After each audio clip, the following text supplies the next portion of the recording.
विवेकानंद जितने 125 वर्ष पूर्व शिकागो में प्रासंगिक थे जी, यदि हम ये कहें कि आज अधिक प्रासंगिक है तो अतिशयोक्ति नहीं होगी। क्योंकि जिन बातों को स्वामी विवेकानंद ने उस दिन वहाँ पर केवल 470 शब्द का भाषण है जी, कुल मिला के आज अभी पढ़ डालेंगे अंग्रेजी में तो 2.5 मिनट लगेगा। स्वामी विवेकानंद को 7 मिनट लगे थे क्योंकि तालियां इतनी बार बजी थी बीच में। लेकिन उस सारे भाषण में स्वामी विवेकानंद ने जो महत्वपूर्ण मुद्दे उस दिन भी कहे थे जी, जिसको आज प्रधानमंत्री नरेंद्र मोदी जी ने भी उद्धृत किया, वो आज के विश्व में अधिक प्रासंगिक हो गए। जैसे कि मोदी जी ने कहा कि हमने यदि उस तरफ ध्यान दिया होता तो शायद 9/11 नहीं होता। जी, स्वामी विवेकानंद ने शब्द प्रयोग किया था कि सारा विश्व हिंसा के और कट्टरता की बारूद पर बैठा हुआ है जी, और कभी भी विस्फोट हो सकता है। स्वामी विवेकानंद ने ये बात कही थी कि मेरा भगवान तुम्हारे भगवान से अधिक बड़ा है। इस बात ने इस पृथ्वी को कई बार रक्त से स्नान कराया। ये एग्जैक्ट शब्द है उस भाषण में। जी, और आज हम देखते हैं कि आज सारे विश्व में वो कट्टरता और आतंकवाद हमको दिखाई देता है। तो स्वामी विवेकानंद आज अधिक प्रासंगिक हो जाते हैं। जी, और युवा तो वो स्वयं थे ही, 30 वर्ष मात्र आयु थी जी, जब वहाँ शिकागो में बोल रहे थे। और कोई बहुत अच्छा स्वागत नहीं हुआ था अमेरिका में। 1.5 महीने पहले जब अमेरिका पहुंचे थे तो सबसे पहले तो उनका सामान चोरी हो गया था। जी, दर दर भटक रहे थे, रहने के लिए जगह नहीं थी और दर दर अपमान सहन किया। उस समय की जिस प्रकार की रंगभेद की नीति थी, you black dog get out, इस प्रकार के शब्द सुने थे। और उसी अमेरिका वासियों को जिन्होंने 1.5 महीने तक अपमान दिया था, स्वामी विवेकानंद की हृदय की विशालता देखिए। और वो आत्मवत् सर्वभूतेषु भगवद गीता के जिस श्लोक को प्रधानमंत्री ने आज उद्धृत किया, उसको स्वामी विवेकानंद अपने अंदर जीते थे। और इसलिए वहां खड़े होकर के उन्होंने अमेरिका निवासी मेरी प्यारी बहनों तथा भाइयों, सिस्टर्स एंड ब्रदर्स कहा है जी, ब्रदर्स एंड सिस्टर्स नहीं कहा है। तो आज जो बेटी बचाओ वाली बात वंदे मातरम कहने से पहले ये अपने आप से पूछे कि हमको कहने का अधिकार है कि 125 साल पहले वो उनके स्वामी विवेकानंद उस समय। और भगिनी निवेदिता को किसी ने पूछा, जो स्वामी विवेकानंद की प्रिय शिष्या थी, कि ये सिस्टर्स एंड ब्रदर्स, जी, पहले सिस्टर्स कहना ये एक्सीडेंटली हुआ या स्वामी विवेकानंद ने जानबूझ करके कहा?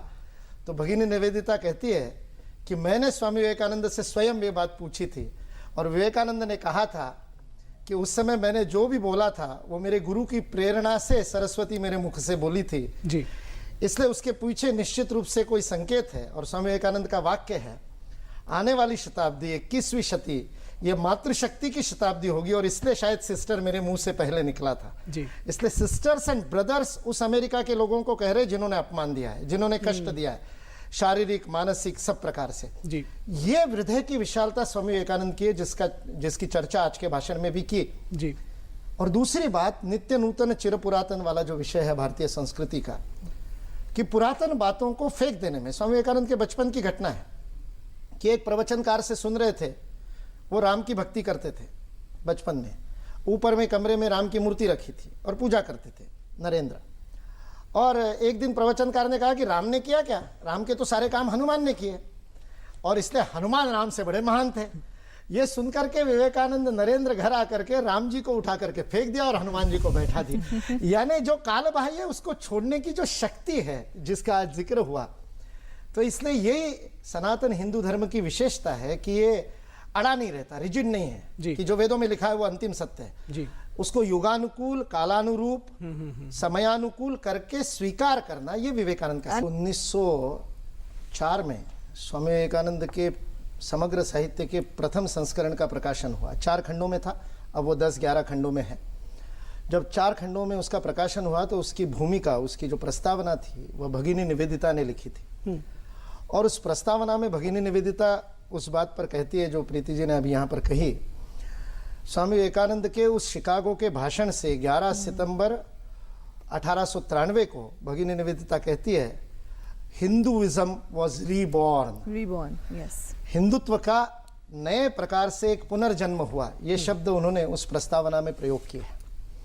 वास्तविकता में स्वामी विवेकानंद ने शिव महिम्न स्तोत्र के एक श्लोक का उद्धरण उसमें दिया था कि करोड़ों हिंदू प्रतिदिन इस श्लोक का पाठ करते हैं, ऐसा कहकर के उन्होंने वो श्लोक गाया था। ऋचीनाम वैचित्र्या त्रिजुकुटुल नाना पथजुषाम नृणाम एको गम्य त्वमसि पयसाम अर्णवैव। जिस प्रकार विभिन्न उगमों से निकल करके चलने वाली नदियाँ टेढ़े मेढ़े अथवा सीधे मार्ग से अंततोगत्वा उसी एक सागर से जाकर के मिलती है, उसी प्रकार हे ईश्वर किसी भी रूप में तेरी की गई उपासना अंततोगत्वा तुझी तक पहुंचती है। बिल्कुल। ये एक महत्वपूर्ण बात है जिसको आज के प्रसंग में रखना बहुत आवश्यक है। स्वामी विवेकानंद का एक और वाक्य जिसका संकेत मात्र प्रधानमंत्री जी के उद्बोधन में आया, वो बड़ा अंग्रेजी में बड़े सुंदर तरीके से स्वामी विवेकानंद कहते हैं कि आई वर्शिप दैट गॉड जिसको लोग मूर्ख लोग जिसको मनुष्य कहते हैं, ignorant call him man, I worship that God. इसलिए मानव सेवा ही माधव सेवा है, नर सेवा ही नारायण सेवा है। जी जी जी जी। इसको स्वामी विवेकानंद ने इंस्टीट्यूशनलाइज किया, उसको एक संस्थागत रूप दिया जिससे ये चल सके। मतलब आज रामकृष्ण मिशन की बात प्रधानमंत्री जी ने की, आज 120 वर्ष बाद शायद हम उस बात की गंभीरता को उतना न समझ सके क्योंकि सन्यासियों के अनेक संगठन हमको दिखाई देते हैं। जी। 1898 में ये बात कहना कि सन्यासी केवल पूजा पाठ और वैयक्तिक मोक्ष के लिए काम करने के स्थान पर समाज में जाकर के सेवा करें, आत्मनो मोक्षार्थम जगत हिताय च, ये एक क्रांति थी। ये एक हिंदू धर्म में की गई क्रांति थी कि सन्यासी सेवा लेगा नहीं केवल, नहीं तो सन्यासी तो केवल लोगों से सेवा कराने के लिए। स्वामी जी ने कहा सन्यासी जाकर के सेवा करेगा। अखंडानंद जी गए वहां पर एक बस्ती में जाकर के सागर गाछी में, और वहां पर और लेप्रेसी पेशेंट्स की सेवा करते हैं। ये स्वामी विवेकानंद ने एक क्रांति की जिससे सेवा को उन्होंने राष्ट्र निर्माण का मार्ग बताया।